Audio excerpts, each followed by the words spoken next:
आरकेपी online कक्षा में आपका फिर से स्वागत है बेटा। आज हम करेंगे राम लक्ष्मण परशुराम संवाद कविता की तीसरी और चौथी चौपाई।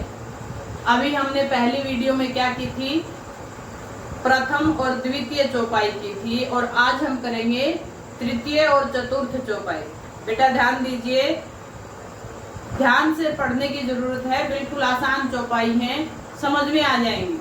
ठीक है, तो हम करते हैं तीसरी चौपाई। ध्यान से सुनिए। हमने अंत में क्या किया था कि परशुराम जी क्या कह रहे थे कि हे लक्ष्मण कि तू मेरे फरसे के बारे में नहीं जानता। यह मेरा फरसा कैसा है कि गर्भ में पल रहे बच्चों को भी मार देने वाला है। ठीक है, इससे आगे हम करते हैं। बिहसी लखनऊ बोले मृदुबानी, अहो मुनीसु महाभट मानी। बिहसी हंस करके लखनऊ लक्ष्मण जी बोले मृदुबानी, लक्ष्मण मीठी वाणी बोले। क्या बोले? अहो मुनीसु महाभट मानी। अहो अरे मुनीसु, मुनि महाभट महान योद्धा है, मानी और अभिमानी है। यानी कि अरे यह मुनि तो महान योद्धा होते हुए भी अभिमानी है। पुनि पुनि मोही देखाव कुठारू, पुनि पुनि मोही, पुनि पुनि बार बार, मोही मुझे देखाव कुठारू, कुठार दिखा रहा है, कुल्हाड़ा दिखा रहा है, फरसा दिखा रहा है कि यह बार बार मुझे फरसा दिखा रहा है। चहत उड़ावन फूकी पहाड़ू, चहत चाह रहे हैं उड़ावन उड़ाना, फूकी फूक से पहाड़ू पहाड़ को। यानी कि लक्ष्मण जी स्वयं को क्या बोल रहे हैं कि हम पहाड़ हैं और ये फूक से हमें उड़ाना चाहता है, अर्थात हमें मारना चाहता है। कि यह मुनि महान योद्धा है लेकिन मानी है, अभिमानी है, बार बार मुझे कुठार दिखा करके डरा रहा है और क्या चाहता है कि पहाड़ को फूंक से उड़ाना चाहता है। यहाँ कुंबड़ बतिया को नहीं, जे तर्जनी देखी मरी जाही। कि यहाँ पर कुंबड़ बतिया होता है छुई मुई का पौधा, जो तर्जनी उंगली दिखाने मात्र से ही मुरझा जाता है। ठीक है, तो यहाँ पर छुई मुई का पौधा कोई नहीं है, जे जो तर्जनी देखी, जो तर्जनी उंगली दिखाने मात्र से ही मरी जाए, मर जाएगा। अर्थात हम कोई छुई मुई के पौधे नहीं हैं जो तुम हमें डराओगे धमकाओगे तो हम डर जाएंगे या मर जाएंगे। देखी कुठारू सरासर बाना, देखी देख करके सरासर सन्यासियों वाला बाना। सन्यासियों वाला बाना मतलब वेश, यानी के कुठारू आपका कुल्हाड़ा और सन्यासियों का वेश देख करके मैं कछु कहा सहित अभिमाना, मैंने अभिमान पूर्वक अभी तक कुछ नहीं कहा। ये कौन करे? लक्ष्मण जी कह रहे हैं कि मैंने अभी तक आपका सन्यासियों का वेश देख करके और कुठार देख करके अभी तक अभिमान पूर्वक कोई ऐसी बात नहीं कही। भृगु सुत समझी जनेऊ बिलोकी, भृगु सुत समझी यानी कि भृगु का पुत्र समझ करके जनेऊ बिलोकी यानी कि जनेऊ धारण करने वाला था ब्राह्मण कर्मकांडी। ठीक है, जो कर्मकांड में विश्वास रखता है वो जनेऊ धारण करता है। यानी कि जनेऊ बिलोकी, जनेऊ देख करके जो कछु कहू सहो रिस रोकी। यानी कि मैंने तो अब तक आपको कुछ नहीं कहा, कुछ नहीं कहा मतलब क्या देख करके? कुल्हाड़ा यानी कि फरसा देख करके, सन्यासियों का वेश देख करके मैंने अभी तक अभिमान पूर्वक कोई बात नहीं कही। और क्या देखा? भृगु का पुत्र समझ करके और जनेऊ धारण करने वाला कर्मकांडी ब्राह्मण समझ करके मैंने आपको कुछ नहीं कहा। लेकिन जो कुछ कहूँ सहो रिस रोकी, जो कुछ भी तुमने कहा है उसका रिस रोकी, अपने अंदर क्रोध को रोके रखा। यानी कि जब परशुराम जी जो जो आपने कहा है, यानी कि जो उकसाने वाली बातें तुमने कही हैं, मैंने उन बातों के बहकावे में आकर के अपने क्रोध को रोक रखा है, सहन कर रखा है। सुर महिसुर हरिजन अरुगाई, हमरे कुल इन्ह पर न सुराई। क्या कह रहे लक्ष्मण जी? सुर देवता, महिसुर ब्राह्मण, हरिजन हरि का प्रिय व्यक्ति अर्थात भक्तजन, अरु स्त्री, गाय गाय। यानी के देवता, ब्राह्मण, भक्त, स्त्री और गाय, इन पर हमारे कुल इन पर न सुराई, हमारे वंश में इन पर शस्त्र नहीं उठाया जाता। यानी के देवता, ब्राह्मण, भक्त, स्त्री और गाय पर हमारे कुल में शस्त्र नहीं उठाया जाता।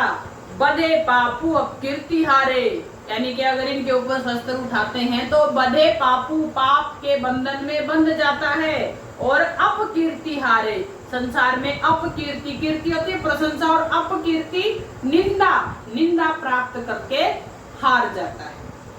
मातर हूँ पा परिय तुम्हारे, कि मैं तो तुम्हारे पैर पड़ता हूँ, पैर पड़ता हूँ। कोटि कलुष सम वचनु तुम्हारा, करोड़ों जहरों के समान आपके वचन जो कुटिल वचन है। व्यर्थ धरऊ धनु बाण कुठारा, व्यर्थ ही तुमने धनुष, बाण और इस कुल्हाड़े को धारण कर रखा है। यानी कि तुम्हारे वचन ही इतने कठोर हैं, इतने पुलिस हैं, इतने ऐसे जहर को उगलने वाले हैं, तो फिर आपने अन्यथा ही ये कुठार और ये धनुष बाण को धारण कर रखा है। जो बिलोकी अनुचित कहे हूँ, क्षम हूँ महामुनि धीर, सुनी सरोस भृगुवंश बणी, बोले गिरा गंभीर। जो बिलोकी की मैंने जो कुछ देखा, अनुचित कहे हूँ, अगर अनुचित कहा हो, क्षम हूँ क्षमा करना, महामुनि धीर, हे महामुनि धैर्यवान मुनि, कि हे धैर्यवान मुनि, अगर मैंने कुछ अनुचित कहा हो तो मुझे माफ करना। यानी कि मुझे जो उचित लगा मैंने वो कहा, अगर अनुचित कहा हो तो हे धैर्यवान मुनि मुझे माफ करना। सुनी सरोस भृगुवंश बणी, सुनी सुन करके, सरोस ईर्ष्या पूर्वक क्रोध के कारण, भृगुवंश मणि, भृगुवंश में मणि के समान अर्थात परशुराम जी बोले गिरा गंभीर, गिरा गंभीर, गंभीर वाणी से बोले, गिरा मतलब वाणी, गंभीर वाणी के साथ बोले। क्या बोले? कौशिक सुनहु मंद एहु बालकु, कौशिक यानी कि विश्वामित्र को कह रहे हैं कि हे, विश्वामित्र को नहीं वशिष्ठ को कह रहे कि हे वशिष्ठ, क्या सुनहु मंद एहु बालकु, कि सुना है यह बालक मंद बुद्धि का है, मंद एहु बालकु, कि यह बालक मंद बुद्धि का है। कुटिल कालवश निज कुल घालकु, कुटिल कालवश यानी कि कुटिल टेढ़ी बुद्धि का है, कालवश काल के वश में हो गया है, निज कुल घालकु, निज अपने कुल वंश को घालकु घातक सिद्ध करने वाला है, अपने वंश के लिए यह घातक है, अर्थात अपने वंश का नाशक है। यानी कि हे कौशिक, हे वशिष्ठ, क्या है ये बच्चा क्या है? मंद बुद्धि का है और टेढ़ी बुद्धि का है, काल के वश में हो रहा, अर्थात मृत्यु इसके नजदीक है, अपने कुल का नाश करने वाला है। भानु वंश राकेश कलंकु, भानुवंश, भानुवंश में, भानुवंश यानी कि सूर्य वंश में, राकेश चंद्रमा के समान, कलंकु कलंक के समान है। यानी कि भानुवंश में यह बच्चा उस तरह से है जैसे चंद्रमा में कलंक है। निपट, निपट यानी कि बिल्कुल कोरा, निरंकुशु जिस पर किसी का कोई दबाव नहीं है, अबुधु अबोध है, असंकु सभी शंकाओं से रहित है, ये बिल्कुल इसके ऊपर किसी का कोई, यानी कि निरंकुश होता है जो अपनी क्रीड़ाओं में खुद मस्त रहने वाला हो, जिसके ऊपर कोई भी अंकुश ना हो, किसी का दबाव या प्रेशर ना हो, ऐसा बच्चा है, अबोध है और सभी शंकाओं से रहित है।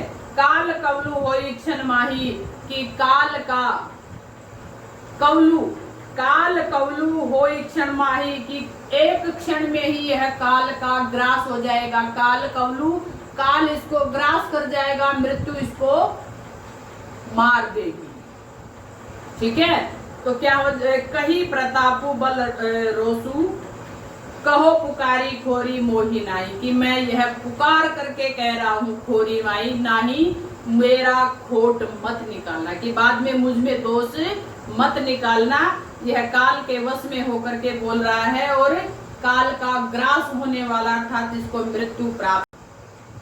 तुम्हें हट कहूँ जो चहूँ उबारा, कहीं प्रतापू बलु रोसू हमारा। तुम्हें हट कहूँ कि तुम्हारे कारण ही मैंने इसको अब तक छोड़ रखा है, यानी कि हे मुनि वशिष्ठ, मैंने अब तक तुम्हारे कारण इसको छोड़ रखा है।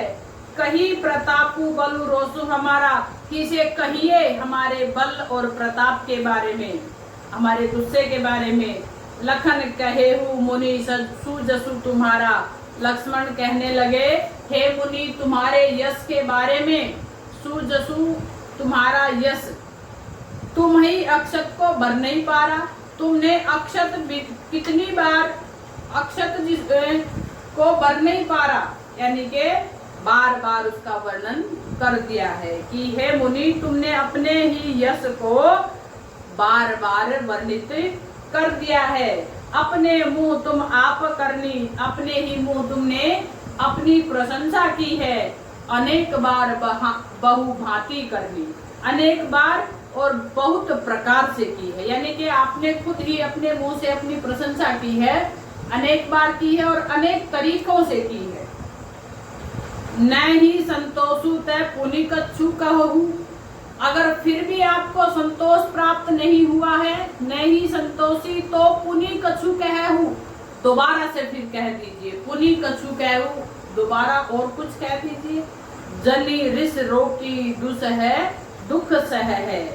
जनी पैदा होगा, रिस रोकी क्रोध को रोकने से, दुस है जो असहनीय हो ऐसा दुख, सह है क्यों सहन करो, अर्थात क्रोध के रोकने से जो असहनीय कष्ट प्राप्त होगा, ऐसे कष्ट को क्यों सहन करो, इसीलिए जो कहना है वो कह दीजिए, बार बार कह दीजिए, अपने मुंह से अपनी प्रशंसा कर दीजिए। नहीं वीर व्रती तुम धीर अक्षोभा, कि वीर मनुष्य को धीर अक्षोभा गारी देत न पाऊ शोभा, यानी कि ऐसे धैर्यवान पुरुष अक्षोभा गारी देत, यानी कि गाली देते हुए शोभा नहीं देते।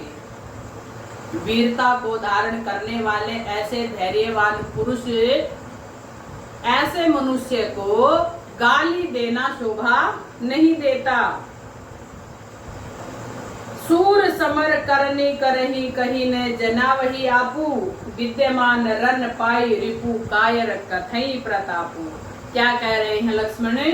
लक्ष्मण जी कह रहे सूर समर करनी, सूरवीर क्या समर करनी, युद्ध होने पर युद्ध करते हैं, कहीं ने जनावही आपू, यानी कि अपने आप को की प्रशंसा नहीं करते। अगर युद्ध में सूरवीर हो तो वह अपनी प्रशंसा नहीं करते, वो युद्ध करते हैं।